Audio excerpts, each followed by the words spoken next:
कांग्रेस नेता उदित राज से राघव चड्ढा को लेकर न्यूज इंडिया से खास बातचीत की।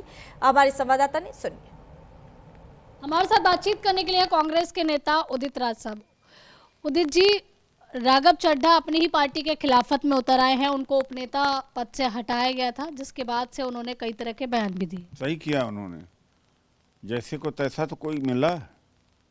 अरविंद केजरीवाल कांग्रेस को कितना बदनाम किए थे।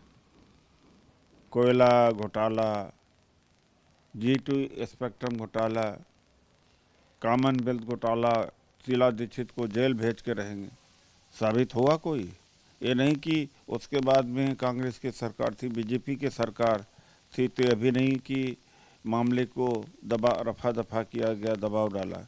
तो ये धूर्त लोग हैं, झूठ बोल करके लोगों को गुमराह किया कि भ्रष्टाचार के खिलाफ लड़े। इनसे ज़्यादा कोई भ्रष्ट है ही नहीं। जो सबसे बड़ा झूठ इन्होंने बोला था, न बंगला लेंगे हम, न कारों का काफिला होगा, न सिक्योरिटी का काफिला होगा, सब लिया। और यही नहीं, यहाँ जब दिल्ली में थे तो यहाँ व्हाइट हाउस में थे, आशीष महल थे, वहाँ और व्हाइट हाउस बनवा लिया पंजाब में, और वहाँ के सुविधाओं का फ़ायदा ले रहे हैं। यहाँ के तमाम सारे नेता वहाँ पर कायम करके पैसा उगाही कर रहे हैं। उस उगाही से गोवा में और गुजरात में अन्य जगहों पर चुनाव लड़ेंगे। तो राघव चड्ढा ने ठीक किया इनके साथ में। ये महाभ्रष्ट है, महाधूर्त लोग हैं। राघव चड्ढा ने एक बयान और दिया है, मुझे खामोश कर सकते हो लेकिन मैं हारा नहीं हूँ। हारने का कोई बात ही नहीं होती है। इनसे क्या हारने की बात है? ये तो झूठे लोग हैं, धूर्त लोग हैं। इनसे कौन हारेगा? कोई विचार और सिद्धांत थोड़ी है। बिजली पानी लो और वोट दो। अरे इन्होंने दलितों को बड़ा ठगा। अंबेडकर का चित्र लगाते हैं, अंबेडकर से इतना अंदर से घृणा, और आरक्षण का सत्यानाश कर दिया इन्होंने। कोई नौकरी नहीं दिया इन्होंने।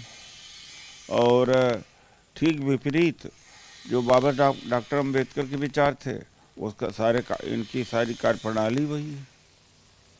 वही पश्चिम बंगाल में इलेक्शन है और इलेक्शन से पहले चुनाव प्रचार अलग अलग पार्टियों के चल रहे हैं। हम देख रहे हैं कि टीएमसी के तमाम कार्यकर्ता जो है वो अन्य दलों को प्रचार करने से रोक रहे हैं, और आप ही की पार्टी के नेता अधीर रंजन पर भी उन्होंने हमला करने की कोशिश की, उनके कार्यकर्ताओं पर भी हाथापाई करने की कोशिश की।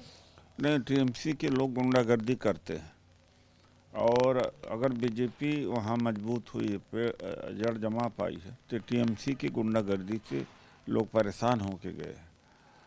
सीपीएम सीपीआई कांग्रेस के कार्यकर्ता संरक्षण प्राप्त करने के लिए गए कि वहाँ उनके गवर्नर हैं, उनका सेंट्रल फोर्सेस हैं, जुडिशरी है, इलेक्शन कमीशन है, केंद्र में सरकार है।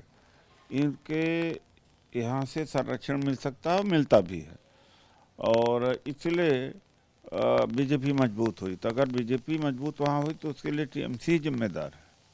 तो अधीर रंजन जी के ऊपर हमला हुआ है। ये हमला कराते हैं, हर जगह हमला कराते हैं। धन्यवाद। यहाँ पर उदित राज साहब को आप सुन रहे थे। कैमरा पर्सन अरब के साथ मैं आंचल यादव, न्यूज इंडिया, दिल्ली।